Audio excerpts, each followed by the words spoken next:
joueurs le savent, les adaptations de films en jeux vidéo sont rarement des réussites, et il s'agit là d'un doux euphémisme. Mais parfois le miracle se produit, aussi beau et fugace que des larmes dans la pluie. C'est ce qu'il s'est passé avec le jeu vidéo Blade Runner, sorti en 1997 pour célébrer le 15e anniversaire du chef-d'œuvre de Ridley Scott.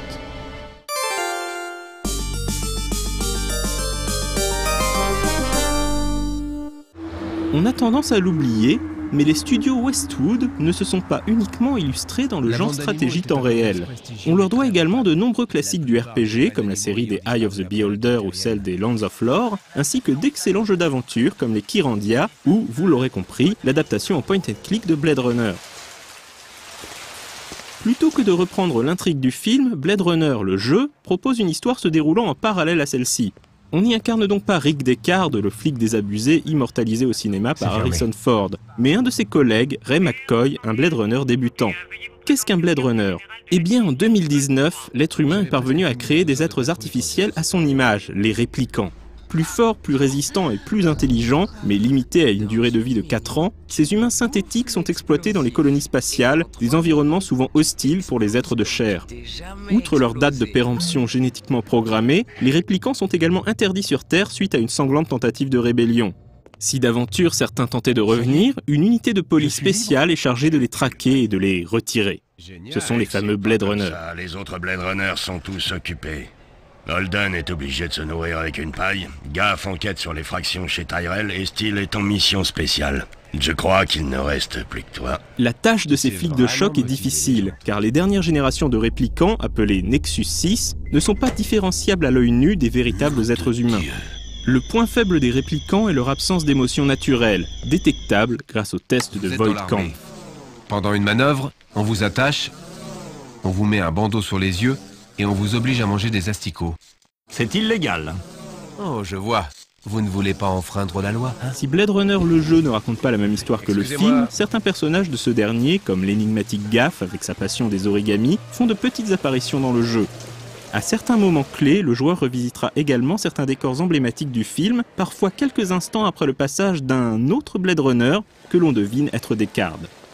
Le jeu réutilise également quelques éléments repris directement du roman original de Philip K. Dick, Les androïdes rêvent-ils de moutons électriques, paru en 1968.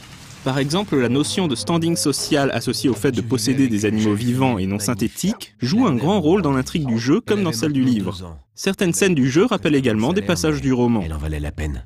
C'était si bon de retrouver sa chaleur contre moi en rentrant d'un sale boulot.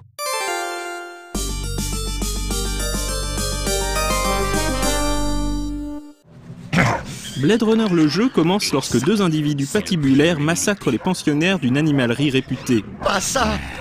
Vous désirez autre chose, cher monsieur? Peut-être un peu de vertu? Non! Pas mes animaux, pitié! Cet acte inhumain, à une époque où la faune organique a presque entièrement disparu de la surface de la Terre, met la puce à l'oreille des autorités qui suspectent que les deux coupables puissent être des réplicants en maraude. McCoy est envoyé sur place pour mener l'enquête avec pour principale piste une jeune fille nommée Lucy qui aurait été témoin de la scène. Le jeu prend la forme d'un point and click aux mécaniques classiques dont l'une des particularités est le fait que McCoy ne transporte pas d'inventaire. Les objets trouvés sont listés comme indices et devront faire l'objet d'une analyse au labo de la police, notamment en utilisant la console Esper bien connue des fans du film qui permet d'extraire des détails cruciaux d'une simple image.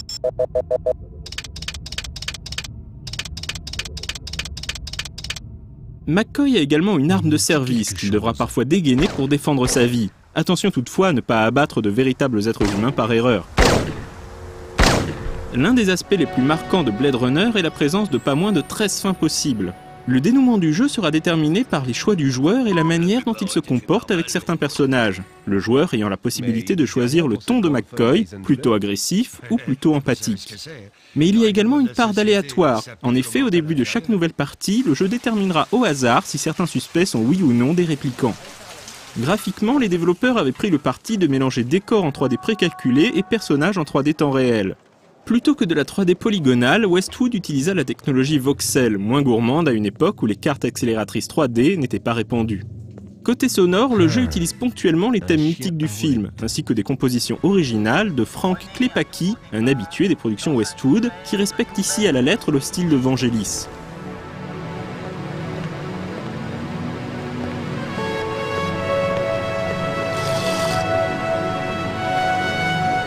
Le jeu était également intégralement doublé en français. Si le doublage s'avère très correct, il n'est pas exempt de petites erreurs. Par exemple, le nom de la monnaie utilisée dans Blade Runner, le Shinien, est souvent prononcé Shinien. a perdu quelque chose comme 1 million de Chiniens. Le commissaire Bryant, chef des Blade Runner, devient en français le commissaire Brian. Où est le commissaire Brian? Rien de bien méchant, mais de quoi faire tiquer les puristes.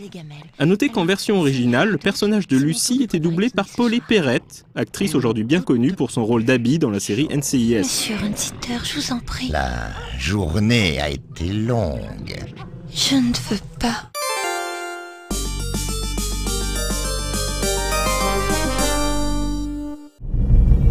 Proposant une enquête inoubliable dans les rues pluvieuses de Los Angeles, Blade Runner distille la juste quantité de fanservice. Quel plaisir de visiter le marché aux animaux ou l'archéologie de Tyrell Corporation, d'utiliser le système Esper ou bien de faire passer le test de Voight Camp à un suspect. La multiplicité des fins possibles augmente d'autant la rejouabilité du titre. Tous ces ingrédients combinés permettent à Blade Runner de dépasser son statut de simple adaptation pour rejoindre le panthéon des grands jeux d'aventure et même tout simplement des grands jeux vidéo.